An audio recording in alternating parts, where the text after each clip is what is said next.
আসসালামু আলাইকুম এভরিওয়ান। আজকে একটা মজার রেসিপি করে দেখাবো। আমার ভাইয়ের সন্ধ্যা হলেই শুরু হয়ে যায়, আপনি কি খাবো কি খাবো, কিছু বানাও কিছু বানাও।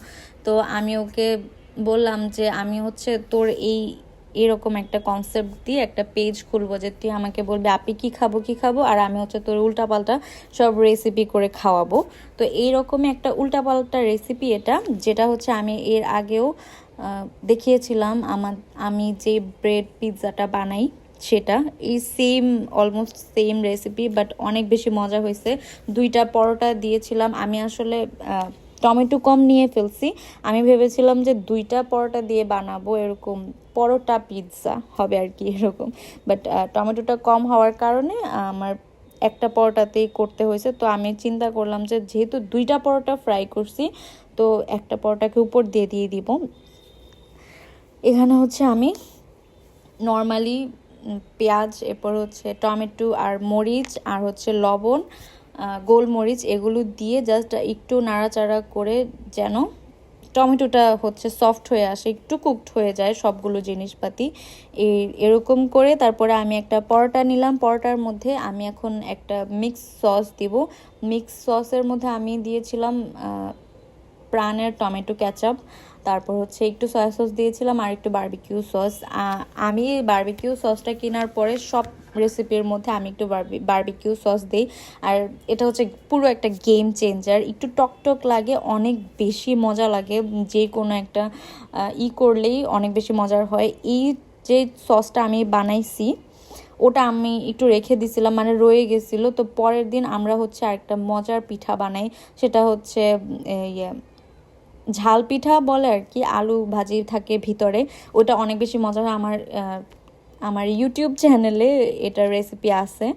তো এই তো, এনিওয়েজ, এখানে হচ্ছে পরোটার মধ্যে আমি আগে সস লাগাইছি, তারপরে যেই স্টাফিংটা করছি ওইটা করে দিলাম, আর অনেক অনেক অনেক চিজ দিছি ওই দিন। কারণ হচ্ছে টমেটোটার জন্য না, আমার মনে হয় যে চিজটা বাহির হয়ে যায় বা আলাদা আলাদা হয়ে থাকে, যার কারণে আমি হচ্ছে সেদিন অনেকগুলো চিজ এটার মধ্যে অ্যাড করি। তারপর হচ্ছে উপর দিয়ে একটা পরোটা দিয়ে দিই, তারপরে দোনোটাকে আশপাশ করে একদম ভালো করে ফ্রাই করি।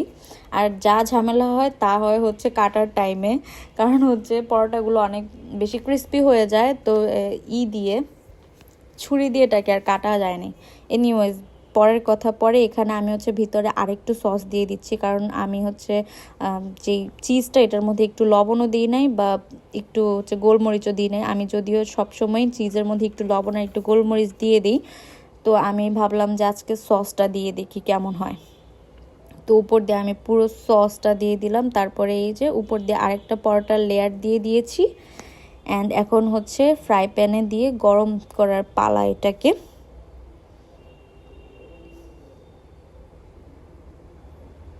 আর এই তো আমার এই যে রেসিপিটাই করছি ওইটা একদমই রেডি হয়ে গেছে।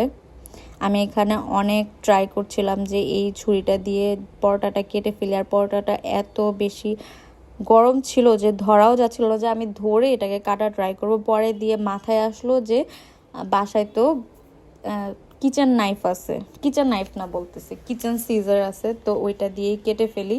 তারপরে দিয়ে ওইটা বাহির করে এরপরে আমি ভালো মতো পরোটাটা কাটতে পারছি।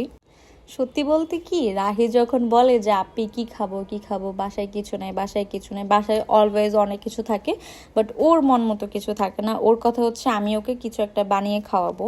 তো প্রথম প্রথম এই কথাটা শুনলে আমার জাস্ট পায়ের রক্ত মাথায় উঠে যায়, যে এখন ওর জন্য আমার কিছু একটা কুক করতে হবে, কিছু একটা মাথায় আনতে হবে যে এটা রান্না করব। বাট যখন কিছু রান্না করি না, তখন নিজেরাও খাওয়া হয়, ও তো খাই। আর ও সবসময় বলে যে দেখছো, আমার জন্য তুমি এই মজার জিনিসটা খেতে পারলা, না হলে তো তুমি রান্না করতে না। অ্যান্ড আমি বলি যে ইয়া রাইট, অনেক অনেক সত্যি কথা তোকে অনেক থ্যাংক ইউ।